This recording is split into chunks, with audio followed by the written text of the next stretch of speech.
오늘은 붙드는 로마서를 한번 우리가 같이 묵상해 보도록 하겠습니다. 복음에 대한 간단한 소개가 등장합니다. 편지를 쓸 때 두 가지 방식이 있습니다. 하나는 정말 하고 싶은 말을 제일 끝에 하는 겁니다. 특히 자식들이 부모님께 편지 쓸 때 앞에 뭐 여러 가지 이야기합니다. 마지막에 돈 붙여주십시오. 결론을 쓰게 된다면 정말 하고 싶은 얘기는 그 얘기입니다. 또 하나는 하고 싶은 이야기를 서두에 미리 말해두는 겁니다. 대개 편지 쓸 때는 인사 먼저 쓰고 통성명하고 날짜 쓰고 이렇게 하고 나서 대개는 이제 이것까지도 막 뒤로 이렇게 미루게 됩니다. 예를 들어서 사랑하는 애인에게 편지를 쓸 때 형식이 없습니다. 너무 보고 싶다. 진심으로 사랑한다. 그러니까 좋은 것은 앞에다 이렇게 많이 쓰고 부담스러운 것은 앞에 좋은 얘기 다 해놓고 나서 마지막에 쓰고 편지를 쓸 때도 사람들의 마음은 똑같은 것 같습니다. 이런 두 가지 형식을 통해서 보게 될 때 로마서는 바로 후자입니다. 후자. 정말 하고 싶은 얘기를 거두절미하고 인사 같은 거 통성명 다 빼고 서론에다가 먼저 기록을 한 그런 케이스입니다. 바울이 정말 로마 성도들에게 하고 싶은 말이 무엇이 있겠습니까? 복음이죠, 복음. 그래서 서두에 복음을 아주 간단하게 소개하고 있습니다. 바울은 로마에 있는 성도들에게 정말 복음을 전하고 싶어하고 소개하고 싶어 한 그 마음이 이 서론에서부터 지금 막 배어져 나오는 겁니다. 그냥 인사하고 그럴 여유가 없습니다. 그리고 나서 7절에 이제 그때 가서야 숨을 멈추고 인사를 합니다. 2절부터 6절까지만 마침표도 없습니다. 그냥 쭉 그냥 이야기를 합니다. 너무 이야기하고 싶어가지고 복음을 빨리 이야기하고 싶어가지고 그렇게 했던 겁니다. 로마서는 복음의 진수를 담고 있습니다. 바울이 다른 서신을 쓸 때는 자기가 다 개척한 교회였고 이미 복음을 충분히 증거한 교회였습니다. 근데 바울이 떠나고 나서 그 교회마다 많은 문제들이 생기게 되었고 그 문제를 해결하는 과정에서 복음을 끌어들여서 적절하게 그들에게 처방을 내렸던 기록들입니다. 그런데 로마서는 바울이 전도하고 개척한 교회가 아닙니다. 그래서 그들의 상태를 알 수가 없어요. 충분히 알지 못합니다. 복음을 포괄적으로, 체계적으로 증거할 필요를 느끼고 있었다는 것을 알 수가 있습니다. 그리고 바울은 멀리서나마 처음에는 로마 교회가 참 순수하고 깨끗했는데 네로 황제라든지 그 많은 핍박 가운데 성도들이 신앙이 지금 무너지고 있다는 소식을 듣고 안타까운 마음으로 다시 한 번 더 복음을 총체적으로 그들에게 전해줌으로써 그들을 붙들어 주기를 원했던 것입니다. 왜냐하면 그들이 무너졌던 것은 이유는 하나밖에 없습니다. 복음의 진수, 복음의 기본을 잃어버렸기 때문입니다. 다시 한 번 더 복음을 듣게 되면 영혼이 뜨거워집니다. 그들은 자기도 모르는 사이에 열정이 식어 있었고 복음의 본질에서 많이 떠나 있었다는 것을 알고 순수한 복음적 신앙으로 회복되게 하기 위해서 이 위대한 서신을 쓰게 되었던 것입니다. 바울은 이방 전도를 하면서 늘 로마 교회에 대한 이 생각을 잊어버린 적이 없습니다. 언젠가는 가서 복음을 전해야 된다 하는 강한 어떤 그 사명감을 가지고 있었습니다. 왜냐하면 로마는 세계적인 도시였고 정말 세계적인 도시 크기 때문에 그런 것이 아니고 이 로마에 정말 하나님의 복음이 필요하다는 것을 알았기 때문입니다. 바울은 1차, 2차, 3차 전도 여행을 이제 다 끝내게 되었습니다. 그래서 바로 고린도에서 다 끝내고 나서 바로 로마로 가면은 그냥 대항만 건너면 끝납니다. 그런데 헌금을 가지고 예루살렘 교회 흉년이 들었기 때문에 그 예루살렘을 올라갈 계획을 가지고 있었습니다. 근데 문제는 뭐냐니까 예루살렘에 있는 유대인들이 바울을 죽이려고 지금 결사들을 조직을 해서 그를 기다리고 있는 것입니다. 올라가긴 올라가야 되겠고 또 로마도 가야 되는데 만약에 이번 예루살렘 여행에서 자기 목숨이 위태로울 수 있다는 것을 알았기 때문에 그 절박한 심령으로 로마서를 써서 로마 성도들에게 보냈던 것입니다. 그렇지만은 이 모든 것들도 결국에는 하나님의 섭리의 손길이었습니다. 로마는 세계적인 도시였고 오늘날과 비교해도 손색이 없을 정도로 그렇게 발전된 도시였습니다.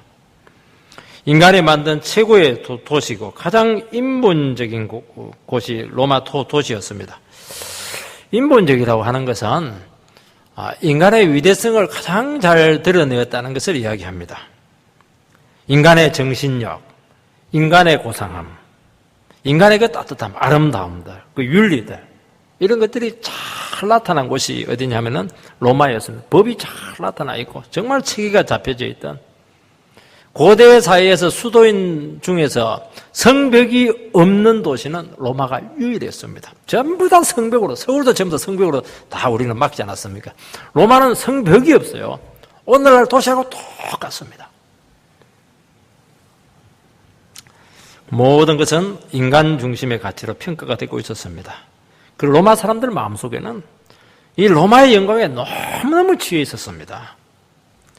그렇지만 그 위대한 도시 속으로 한꺼풀 들어가는 순간 그 도시가 지금 골마 터지고 있었고 너무나 죄로 타락한 그런 도시였습니다.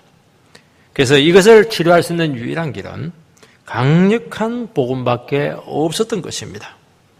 그래서 이 로마에 있는 성도들로 하여금 너희들이 이 로마에서 진정한 성도의 모습을 가지고 그 진정 이 로마를 섬기기 위해서는 철저히 복음으로 무장돼야 된다 하는 그런 동기에서 이 로마서가 기록이 된 것입니다. 첫 번째는 바울의 자신에 대한 소개가 나타나고 있습니다. 1절 말씀을 읽어보면은 예수 그리스도의 종 바울은 사도로 부르심을 받아 하나님의 복음을 위하여 택정함을 입었으니 바울은 서론에서 자기 자신을 세 가지로 소개합니다. 하나는 예수 그리스도의 종이다. 두 번째는 사도로 부르심을 받았다. 세 번째는 하나님의 복음을 위해서 택정함을 입었다 하는 겁니다. 첫 번째 바울은 자기 죄를 용서하시고 구원해 주신 주님의 종이었습니다. 이것은 정체성의 문제입니다. 여러분의 정체성은 무엇입니까? 여러분은 누구죠? 대개 이야기할 때 저는 뭐 어디 출신이고 고향은 어디고 외모는 어떻게 생겼고 학교는 어디에 나왔고 지금 직업은 이런 것을 가지고 있습니다. 아마 이런 식으로 우리 자신들을 아마 소개하려고 할 것입니다. 물론 그것을 소개할 수가 있습니다. 프로필들, 이력서를 통해서 소개할 수가 있겠습니다. 그런데 정말 우리 본질에 대해서 여러분들이 어떻게 자기 자신들을 소개할 수가 있겠습니까? 우리의 내면의 이런 본질에 대한 문제들, 정말 본질적인 정체성에 대한 이런 것들은 절대로 소개할 수가 없고 설명할 수가 없습니다. 바울은 설명을 했습니다. 나는 예수 그리스도의 종이다. 분명합니다. 아니 어떻게 답답한 그런 정체성을 이야기합니까? 생각할지 모르겠습니다. 이것은 우리 자신들을 알기 위해서는 하나를 더 알아야 됩니다. 나를 만드신 분, 하나님을 알게 될 때 내 자신을 알게 되는 것입니다. 여러분, 주님을 만나지 못하는 사람들은 절대로 자기 자신들을 모릅니다. 영원히 모릅니다. 죽었다 깨어나도 모릅니다. 자기가 최고인 줄 알고 정말 자기 잘난 맛에 사는 사람들이 그게 예수님을 만나지 못한 사람인 것입니다. 예수님을 만나면 내가 누군지를 압니다. 내가 누굽니까? 내가 죄인이지 않습니까? 내가 누굽니까? 하나님의 은혜가 너무 필요한 존재입니다. 내가 누굽니까? 하나님이 도와주지 않으면 한순간도 살아갈 수 없는 연약한 존재가 바로 내라고 하는 존재라는 것입니다. 완전히 다른 것입니다. 정말 하나님 심판받을 수밖에 없는 그런 버려진 인생이라는 것을 우리는 고백하지 않을 수가 없습니다. 여러분, 사람들은요, 머리가 되리고 하지 종이 되리고 하지 않습니다. 누가 종이 되리고 합니까? 그러나 주님을 만난 자는 다릅니다. 스스로 예수의 종이 막 되고 싶어 하는 겁니다. 주님의 종이 막 서로 되고 싶은 것입니다. 왜냐하면 주님의 사랑으로 내 인생을 되찾았기 때문에, 나를 찾았기 때문에, 나를 찾게 해준 그 주님, 모든 것이죠, 모든 것. 여러분, 나를 모르고 돈을 벌고, 나를 모르고 공부를 하고, 나를 모르고 결혼 생활을 하는 것은 아무 의미가 없습니다. 그냥 시간 보내기밖에 되지 못하는 겁니다. 나를 찾게 해주는데 이분이 나의 모든 것이기 때문에 이분에게 기꺼이 종이 되는 것입니다. 내가 너무 귀한 분을 만났기 때문인 것입니다. 여러분, 종은 특권과 자유를 포기합니다. 자기 주장 없습니다. 자기 생각, 자기 견해 없습니다. 자기 기준 없습니다. 왜냐하니까 그거 갖고 살다가 망했거든요. 여러분, 말이 많고 자기 주장이 많은 사람들은 교회에서도 그렇고 사회에서도 그래요. 그 사람은 자기가 자꾸 주인이 되려고 하기 때문에 그렇게 하는 것입니다. 종은 말이 없어야 됩니다. 이유를 묻지 마세요. 뭐 시키는 대로 하는 겁니다. 종의 특권은 뭐냐? 종의 특권은 순종입니다. 바울은 자기가 누구의 종인가 하는 것을 항상 기억했습니다. 객관적으로 그는 너무 프로필이 뛰어났습니다. 근데 그건 하나도 그에게 안 중요했고, 나의 주인은 예수님입니다. 나는 예수님의 종으로 사는 것을 최고의 인생의 목표로 삼았고, 그것이 내 자신을 찾는 유일한 길입니다 하는 것이죠. 그래서 그는 시키는 대로 했고, 주님이 하라고 한 그 말씀만 했고, 주님이 가라고 한 그곳만 찾아갔습니다.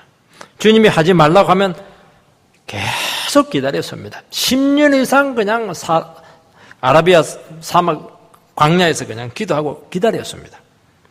수고하고 섬겼지만은 자기 영광 받지 않고 주님께만 영광을 돌렸습니다. 여러분, 종의 특징은 자기를 생각하면 안 됩니다. 우리도 어릴 때 보면 머슴들이잖아요. 머슴들이 해야 될 게 뭡니까?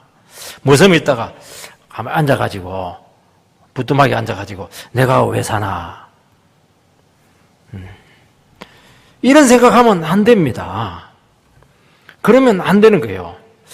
내가 누구냐? 그거는 머슴이 아니죠. 종은 주인을 위해서 욕먹고 매맞는 것을 당연하게 여기는 것입니다. 자존심이 어디에 있어요? 오늘날 주를 위해서 일하시는 분들 중에서 누가 주인이고 누가 종인지 참 구분이 안 될 때가 많습니다. 주님이 주신 말씀을 가르치지 않아요.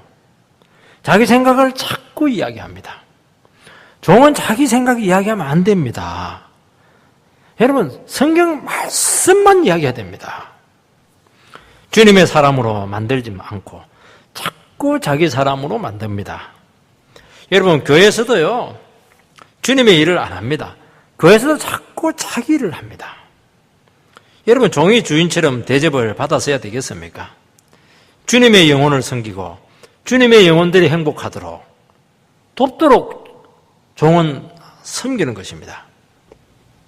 그런데 자기 영달을 위해서 다른 영혼을 희생시켜서 자기 유익을 취한다고 한다면 그것은 종이 아니라는 것입니다. 그것은 나쁜 겁니다. 바울은 자기가 개척한 교회를 한 번도 자기 것으로 주장하지 않았습니다. 딱 교회가 세워지면 바로 떠났습니다.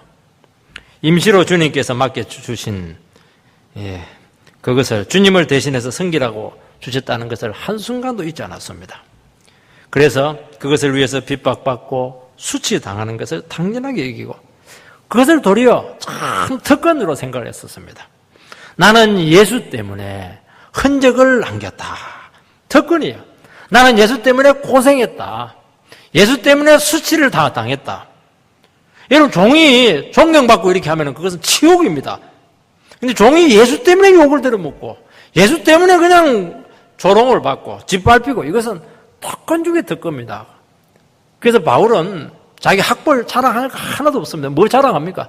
나는 40에 하나 개만 하나 뺀 태장을 3번이나 맞고 난파를 얼마나 당했고 얼마나 욕을 들어먹었고 그것만 자꾸 자랑하는 겁니다. 왜냐하면 예수의 종이기 때문에 그렇게 하는 것입니다. 여러분, 자랑을 바꿔야 됩니다. 어떤 사람들은 내가 얼마나 대단한가 그 얘기하는데요. 그것은 아주 종이 안 돼서 그렇습니다. 종은 그거 안 자랑합니다. 종은 내가 얼마나 예수 섬기다가 손이 부러졌나? 내가 예수 섬기다가 내가 얼마나 머리가 휘어졌나? 얼마나 속이 상하고 상처를 받았나? 이거 자랑하는 것이 예수의 종이라는 것입니다. 여러분은 한번 이 질문을 한번 받으셔야 됩니다. 여러분, 예수의 종이 되겠습니까?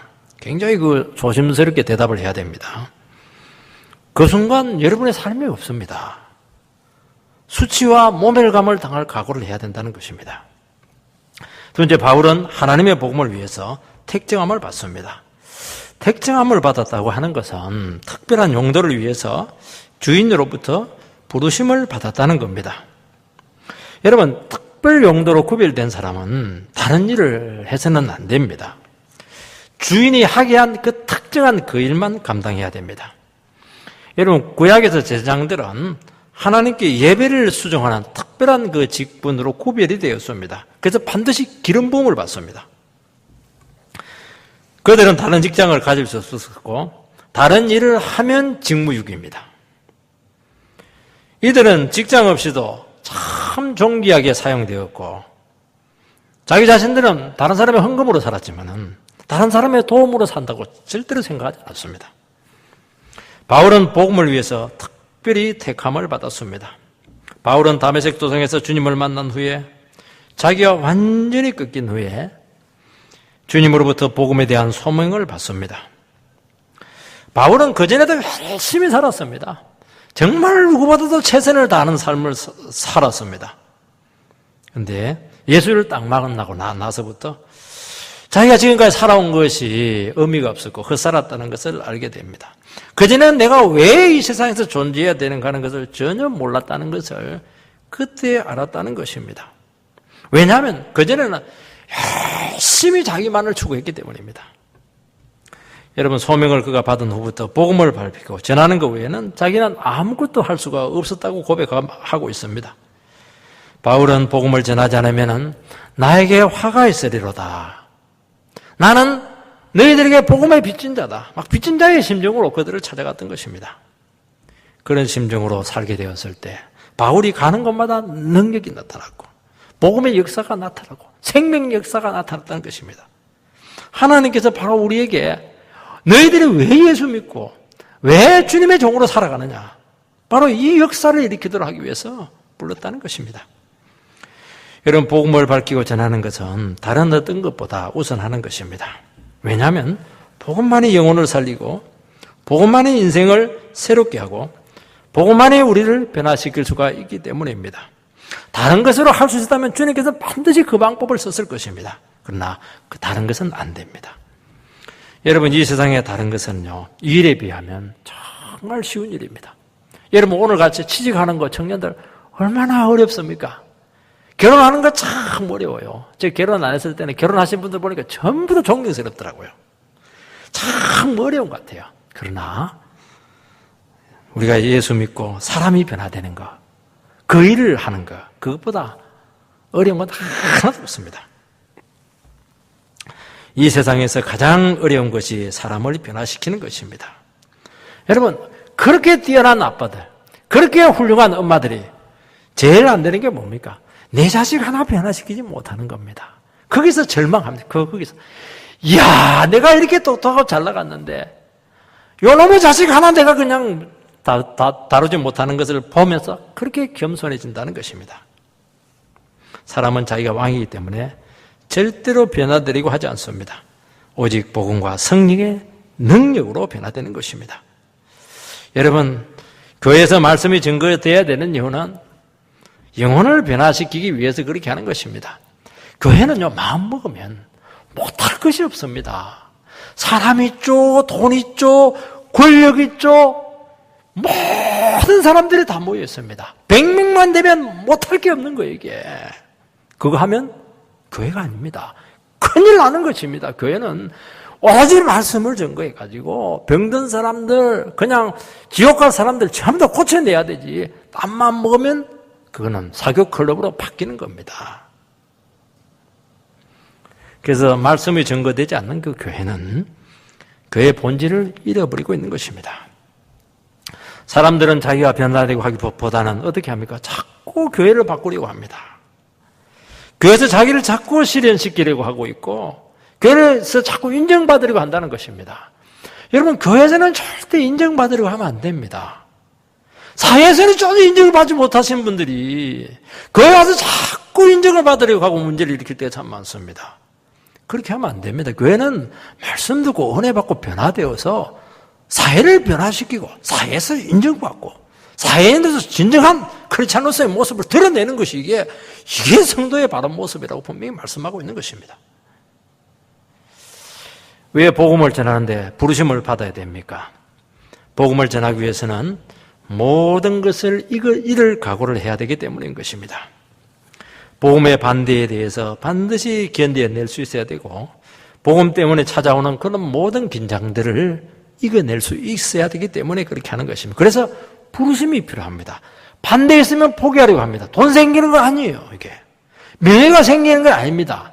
수치와 조롱을 당하고 고통을 당하는 게 참 많기 때문에 그렇게 하는 것입니다. 그래서 반드시 주님께서 불러서 너무너무 귀한 사명을 너에게 맡겼다. 그런 정체성에 의해서 이것은 이루어지는 것입니다. 그래서 복음이라고 하는 것은 목숨을 걸지 않으면 나오지 않습니다. 여러분, 자식 하나 바뀌는 거 그냥 예수 잘 믿고 주일학교 잘 가 안 됩니다. 목숨 걸고 자식을 위해서 기도해야 됩니다. 목숨 걸고 자식한테 말씀을 전거해야 됩니다. 그래도 될까 말까입니다. 내가 욕심 부릴 거 다 부리고 즐길 거 다 즐기고 다 보고 있습니다. 자식들은 2단계, 3단계 더 나가는 겁니다. 여러분, 자기 생명을 지키려고 하면은 바른 복음을 전가할 수 없습니다. 말씀에 목숨을 걸게 될 때 자기가 먼저 변하게 되어 있습니다. 자기가 변하면 다른 인생을 변화시킬 수가 있습니다. 자기는 안 변하면서 다른 사람 자꾸 변화라고 하는 건 틀린 겁니다. 목사가 자기는 전혀 안 바뀌면서 성도들 보고 자꾸 변화하라고 하니까 성도들이 알거든요. 당신은 겸손해지지 않으면서 왜 우리 보고 겸손해지라고 그렇게 하냐고. 말은 안 하지만은 그렇게 할 겁니다. 우리가 모든 가능성과 기회들과 자기 영광을 다 버리고 말씀이 말씀되게 될 때, 그때 성경이 열리고 진리가 우리 속에서 막 솟아나고 진리가 살아서 역사를 하고 용트림을 하면서 꿈틀거리면서 생명 역사를 일으킨다는 것입니다. 여러분, 남녀가 사랑하면요 서로 사랑의 종이 됩니다. 막 얼마나 잘생기는지 몰라요. 사랑하는 그 영혼을 위해서 모든 것을 헌신합니다. 그 영혼만 생각하고 그 영혼을 위해서 헌신합니다. 여러분, 진정 주님의 종은 예수님만이 모든 것이고 예수님만 생각합니다. 예수님만 존귀케 하려고 합니다. 다른 것 일부러 알지 않습니다. 예수님만 알려고 합니다. 다른 거 좋은 거 많은데 그거 안 좋아합니다. 왜냐하면 예수가 너무 좋고 예수가 너무 실제적이고 너무 놀라운 분이기 때문에 그분만을 자랑하지 않을 수가 없는 것입니다. 왜냐하면 여기에 모든 인생이 다 걸려있기 때문에 그렇게 하는 것입니다. 그래서 의무로 복음을 전하지 않고 의무로 신앙생활을 하지 않습니다. 기뻐 감격하면서 신앙생활하고 기도생활하고 믿음생활하고 복음 전거하고 요 포스가 반드시 나와야 됩니다. 교회 올 때도 어떻게 합니까? 우리 자녀들 중에서 막 주일 되니까 막 그냥 짜증 내면서 오고 그렇게 하는데 그걸 아직 몰라서 그래요. 어떻게 해야 춤을 치면서 와야 됩니다. 이야, 그냥 댄스를 쳐야 되는데 그렇게 할 수는 없고 막 신바람이 나가지고 교회 오고 이렇게 해야 됩니다. 교회 와서는 어떻게 합니까? 막 죽치고 앉아가지고 그냥 기쁨을 나누는 겁니다. 그게 정상적인 성도의 모습이고 교회의 모습이라고 말씀하고 있는 것입니다. 두 번째는 복음의 핵심입니다. 바울은 자신의 복음을 위해서 택함을 받았다는 것을 소개하곤 너무 감격했습니다. 그리고 나서 인사를 해야 되는데 그동안 주 안에서 평안해라 인사를 해야 되는데 인사를 까먹어버렸어요. 논리를 다 잃어버렸습니다. 왜냐하니까 이 복음을 생각하니까 가슴이 뛰는 겁니다. 그래서 복음을 먼저 이야기합니다. 2절 4절 읽어보면은 이 복음은 하나님의 선지자들을 통하여 그의 아들에 관하여 성경에 미리 약속하신 것이라. 이 아들에 관하여 말하면 육신으로는 다윗의 혈통에서 나셨고 성결의 영으로는 죽은 자들 가운데서 부활하사 능력으로 하나님의 아들로 선포되었으니 곧 우리 주 그리스도시니라. 복음을 지금 세 가지로 소개합니다. 첫째는 이 복음은 구약에 미리 약속된 것이라는 것이고, 두 번째는 그리스도는 육신적으로 다윗의 혈통으로 나셨다는 것이고, 세 번째는 성결의 영으로는 죽은 자 가운데서 부활해서 능력으로 하나님의 아들로 선포되셨다는 것입니다. 결국에는 이 세 가지 핵심이 무엇입니까? 하나님의 아들 예수 그리스도가 복음이라는 겁니다. 여러분, 하나님의 아들인 그리스도는 갑자기 이 세상에 오시지 않았습니다. 이미 구약에 예언된 분이셨고, 그때에 이 세상에 오셔서 약속에 따라서 구원을 이루신 분이 예수라는 것입니다. 그래서 그리스도가 갑자기 이 세상에 온 것과 성경에 미리 약속이 되었다가 온 것과 그 차이가 무엇이냐 하는 것을 생각해야 됩니다. 만약에 약속 없이 갑자기 왔다면 세상 사람들은 예수를 알아보지 못했을 것입니다. 왜냐하니까 우리랑 똑같은 육신을 입고 오셨기 때문입니다. 그러나 예수님께서는 예언된 대로 오셨고 예언된 그대로 이 세상에 오셔서 사명을 감당했습니다. 그러면 사람들이 받아들여야 옳지 않겠습니까? 성경에 나와 있었으니까요. 그런데도 실제로는 주님이 그 땅에 오셨을 때 모든 사람들은 예수님을 배척했습니다. 아니 그렇게 1000년, 2000년 동안 메시아를 기다렸는데 정작 예수 그리스도가 이 땅에 오셨을 때 왜 사람들은 한결같이 그분에게 돌을 던지고 십자가에 못 박고 배척을 했느냐는 것입니다. 그것은 이유는 딱 하나밖에 없습니다. 그들이 생각한 메시아가 아니었기 때문입니다. 여러분, 우리가 신앙을 가질 때 가장 어려운 것이 무엇이냐면은 기도하고 예배드리는 것도 어렵겠지만은요, 내가 생각한 기독교가 아니었습니다. 우리가 생각한 기독교는 무엇입니까? 나에게 위로를 주고 어려운 문제를 해결해 주고, 물론 그거 다 해줍니다. 뭔가 내 나름대로 기독교에 대해 생각하는 것이 있습니다. 내 눈을 닦아주고 불안하고 힘들 때 와서 나에게 평안을 선포해 주고, 물론 그것도 다 있습니다. 한마디로 이야기하면 나를 위한 기독교를 너무 생각을 하고 있다는 것입니다. 그러나 기독교가 내 생각과 다를 때 큰 시험이 된다는 것을 기억을 했는, 자기를 부인하고 자기 십자가를 지고 예수를 따르라, 이렇게 하면 시험이 든다는 것입니다. 그래서 어떻게 해야 됩니까? 자꾸 내 생각을 성경의 생각으로 바꿔 나가야 됩니다. 이것이 무엇이냐니까, 이것이 신앙이라는 것입니다. 어떻게 바꿔야 됩니까? 성경에 약속된 그 예수를 계속 알아가야 됩니다. 예수를 알아가게 되면은 내 생각이 바뀝니다. 그 다른 것으로는 내 생각이 절대로 안 바뀝니다. 여러분, 왜 내 중심의 신앙을 하게 되면 문제가 되냐면은, 어린아이들은 전부 다 자기 중심적인 겁니다. 그래서 10년, 20년 신앙생활을 했는데도 불구하고 생각하는 것이 어린아이입니다. 너무너무 자기 중심적이고 자기밖에 모릅니다. 자기가 위로가 돼야 위로가 되는 겁니다. 여러분, 기독교는 그게 아닙니다. 주님 중심의 기독교로 바뀌어야 된다는 것입니다. 그래서 주님을 계속 알아가야 되고, 말씀 앞에서 자기 자신을 자꾸 깨뜨리는, 생각을 바꾸는 그런 일을 해야 된다는 것입니다. 또 하나 생각해야 될 것은 복음이 갑자기 생긴 것이 아니라는 것입니다. 하나님께서는 예수님 없이 인간을 구원하려고 했는데 사람들이 갑자기 죄를 짓는 바람에 어쩔 수 없이 계획을 바꾸어서 예수님을 이 땅에 보내어서 구원 사역을 하겠다, 그렇게 지금 많은 생각을 합니다. 이것의 문제는 무엇이냐면, 그렇게 되면 그 구원이 대단히 적극적이 될 수밖에 없습니다. 여러분, 우리의 구원은 철저히 하나님의 계획과 섭리 가운데, 역사 현장 가운데 하나님의 때에 이루어지게 되었습니다. 그래서 바울은 1절에서 복음을 뭐라고 소개하냐니까 하나님의 복음이다, 그렇게 증거하고 있습니다. 모든 복음의 기원은 하나님께 있고 모든 진행과 섭리가 하나님의 주권 아래에서 이루어지고 있다는 것을 말하고 있는 것입니다. 그래서 이 구원의 섭리를 어떤 것도 방해할 수가 없다는 것입니다. 여러분, 하나님께서는 이 구원에 대해서는 절대로 다른 것을 개입시키지 않았습니다. 사람의 도움도 받지 않았고요, 천사들의 도움도 받지 않았습니다. 오직 성부, 성자, 성령 하나님에 의해서만 이 복음을, 구원 사역을 이루어 놓았다는 것입니다. 그래서 구원에는 하자가 없고 절대로 의심거리가 없다는 것입니다. 그리고 절대로 취소될 수가 없습니다. 여러분, 우리가 예수 믿기만 하면은 우리는 예수 믿는 것을 우리는 자꾸 소홀하게 생각합니다. 참 쉽다고 생각합니다. 아니에요. 예수 믿기만 하면은 그냥 하나님의 모든 구원이 우리에게 실현됩니다. 그게 놀라운 겁니다. 나의 노력과 상관이 없는 거예요.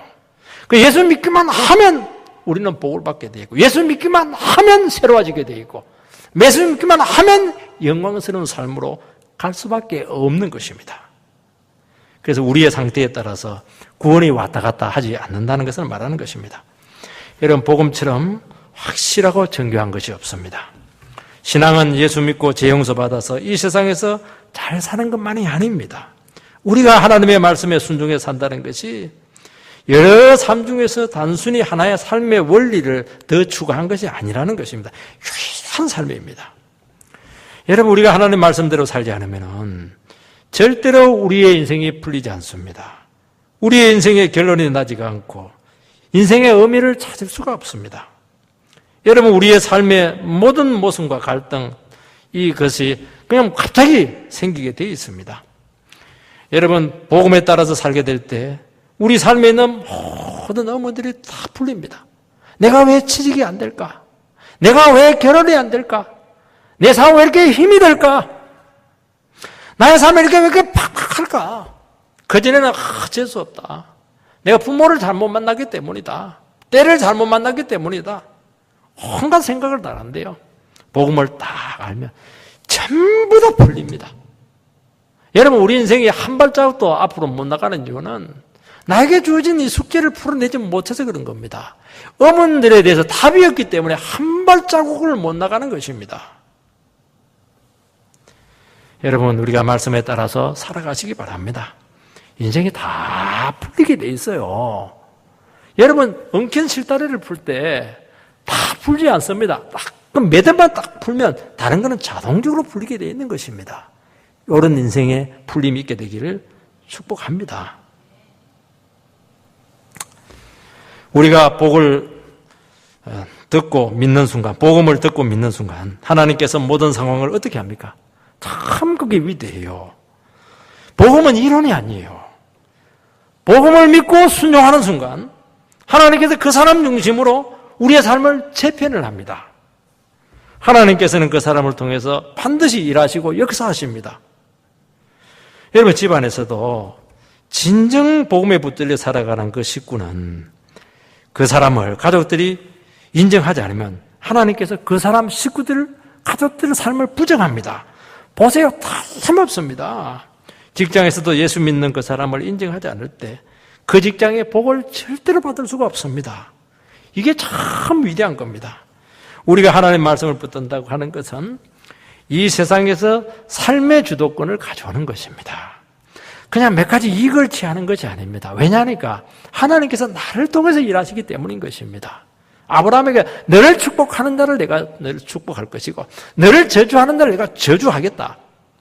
이것이 우리에게 복으로 온 것입니다. 아브라함부터 구약시대 사람들 그걸 잘 몰랐어요. 그 복이 우리에게 그대로 넘어왔던 것입니다. 여러분, 말씀을 순종하면 말씀이 얼마나 정교하고 정확하고 성취력이 있는가 하는 것을 깨닫게 됩니다. 여러분요, 우리가 복음을 모르면 그냥 되는 대로 삽니다. 그런데 정말 말씀을 알고 믿음으로 살면요, 절대로 인생을 대충대충 살 수 없습니다. 정말 정교합니다. 정확합니다. 빈틈이 없습니다. 하나님께서 우리의 삶을 그렇게 만드실 줄 믿습니다. 여러분, 기도하다가 이건 내 인생에 지금 문제가 있는데, 그거는 문제가 있어요. 그거 고치게 합니다. 고치면 복이 오는 겁니다. 여러분, 주님께서는 육신으로는 다윗의 혈통에서 나셨습니다. 다윗의 족보를 통해서 왔다는 것입니다. 예수님께서는 요셉의 아들로 태어났지만은 실제로는 성령으로 잉태된 분이셨고 하나님의 아들이십니다. 신성을 가지신 분께서 인간의 몸을 입고 이 세상에 오셨다는 것입니다. 여기 보면 이제 나셨다 하는데 헬라어로 키노마입니다. 이제 나셨다, 이것은 조금 약한 표현인데 이 되다입니다. 영어로 말하면 become. 하나님이 인간이 되셨다는 것이지 나신 것이 아닙니다. 원래 뜻이 그렇습니다.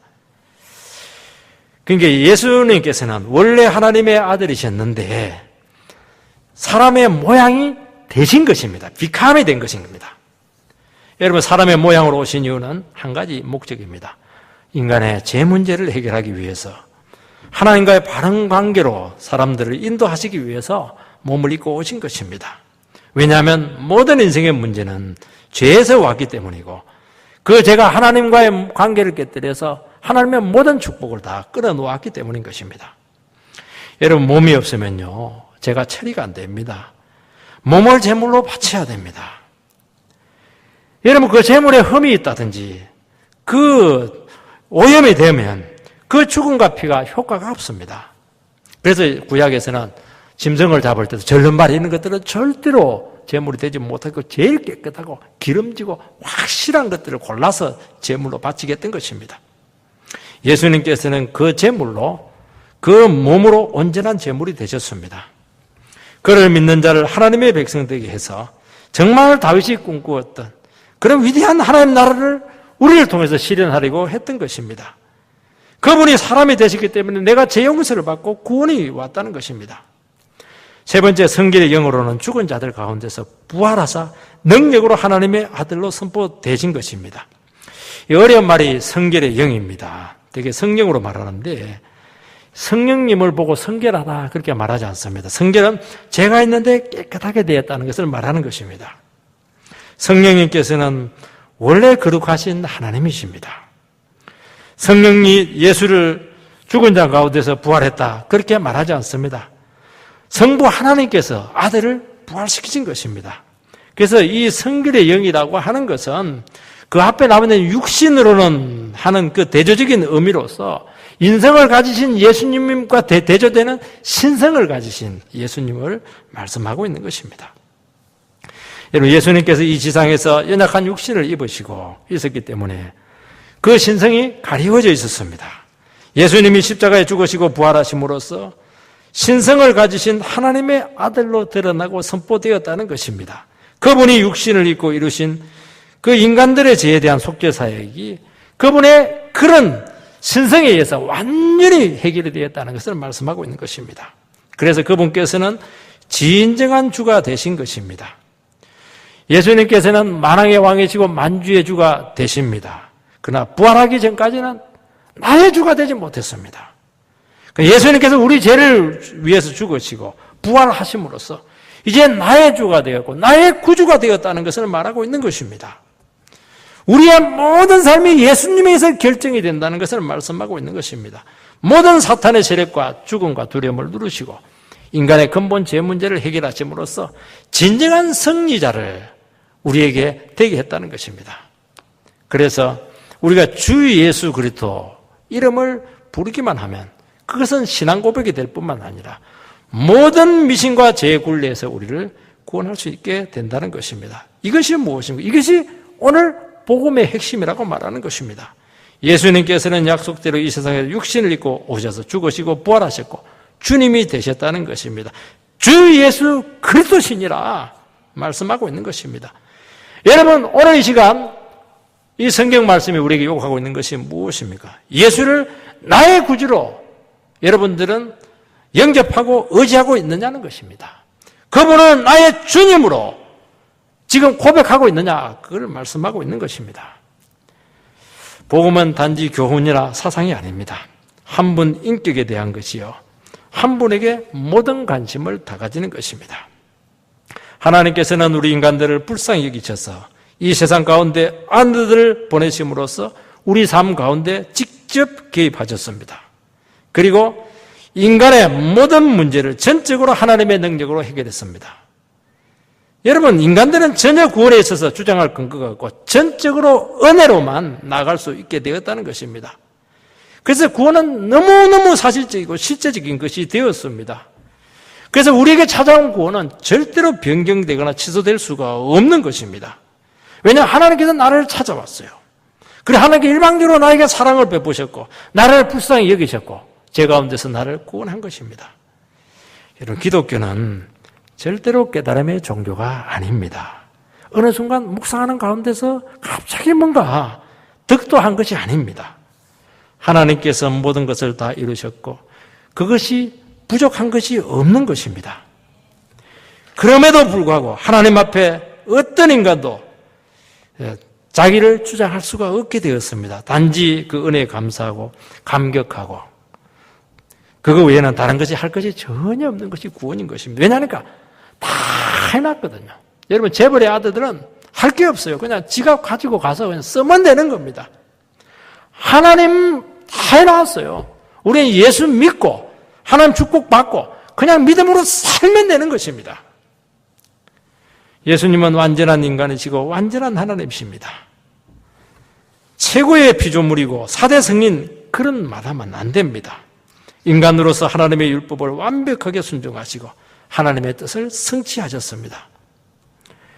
여러분, 예수님은 완전한 신성을 가지신 분이라는 것을 기억해야 됩니다. 여러분, 이것을 깨닫지 못하면 우리 구원이 자꾸 이렇게 관념으로 흐르게 되어 있고 단지 이 세상을 살아가는 좋은 철학이나 교훈 정도밖에 되지 못하는 것입니다. 복음은 삶입니다. 우리의 전 삶을 하나님께 드리는 것입니다. 이 현실 가운데 하나님의 간섭을 받으면서 살아가는 것입니다. 제가 설교를 준비하면서 선한 목자의 유기성 목사님 책을 한번 본 적이 있습니다. 이분이 참 목회가 힘들었다고 그래요. 그냥 복음을 전하고 사람들 구원받고 이렇게 했는데 왜 이렇게 힘들고 어려울까? 근데 로마서를 묵상을 하는 건데 로마서의 주제가 무엇이냐 하는 것을 깨닫게 되면서 이분이 목회가 풀렸다고 합니다. 그것이 무엇이냐니까 복음이 무엇이냐? 내가 죽고 예수와 함께 사는 것이다. 제가 보니까 이분의 목회 철학은 이거더라고요. 복음이 뭡니까? 내를 부인하고 예수와 함께 사는 겁니다.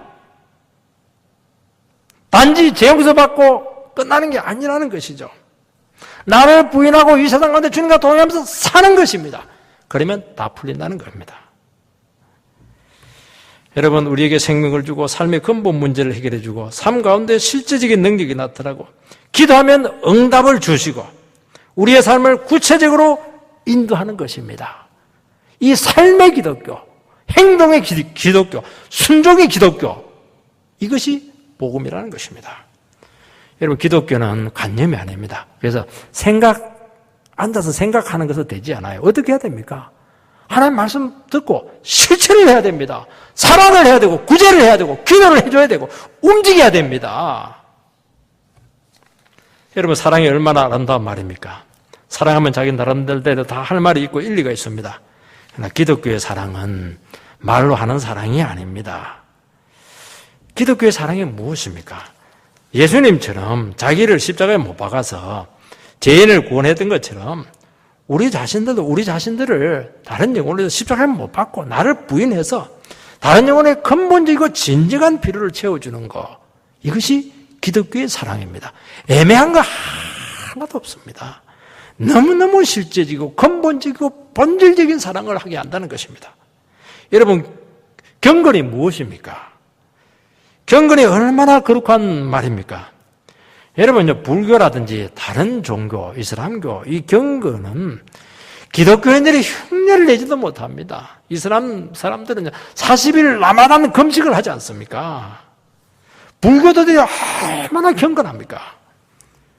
그러나 기독교는 그런 경건을 이야기하지 않습니다. 뜬구름 잡는 그런 경건 말하지 않습니다. 야고보서 1장 26절에 보면 참된 경건은 과부와 고아를 환난에서 돌아보는 것이요 자기를 지켜 세속에 물들지 않는 것이며 자기 혀를 제갈 먹이는 것이다. 이게 뭐냐니까? 경건입니다. 우리는 경건을 산속에 들어가가지고 물론 그것도 필요합니다. 그러나 그거 하고 나서 짜증 내버리고 그거 하고 나서 그냥 자기 욕심 채워버리고 그게 무슨 경건이라는 겁니까? 가부를 돌아보고 고아를 돌봐주고 자기 입을 제갈 먹이고 어려울 게 뭐가 있어요? 철저히 삶이라는 것입니다. 여러분, 기도한다고 하면서 주위에 있는 사람들에게 사람에 대해서 책임도 지지 않고 현실을 도외시하는 것은 속일 수밖에 되지 않습니다. 남편은 그 기도를 그만두고 돈을 벌어서 가정을 책임지는 것이 그게 참된 기도 생활이라는 것을 말하고 있는 것입니다. 여러분, 기도하고 함부로 말하고 예배드리고 험담하고 이거는 경건이 아니에요. 영성이 아닙니다. 이것은 위선이라는 것입니다. 실천되지 않는 진리, 적용되지 않는 진리는 무익하고 가장 해로울 수 있다. 그렇게 말하고 있는 것입니다. 그래서 기독교는 애매한 거 없습니다. 기독교는 무엇입니까? 예수 믿고 믿음으로 이 세상에서 사는 것입니다. 그러면 천국의 능력, 하나님의 능력으로 모든 것을 풀어내고 이길 수 있다 하는 것을 말씀하고 있고, 이 믿음으로 살게 될 때 실패하는 인생 절대로 없고 가장 복된 인생이 된다, 그렇게 말씀하고 있고, 이런 삶으로 우리 모든 성도들이 나가게 되기를 주의 이름으로 축복합니다.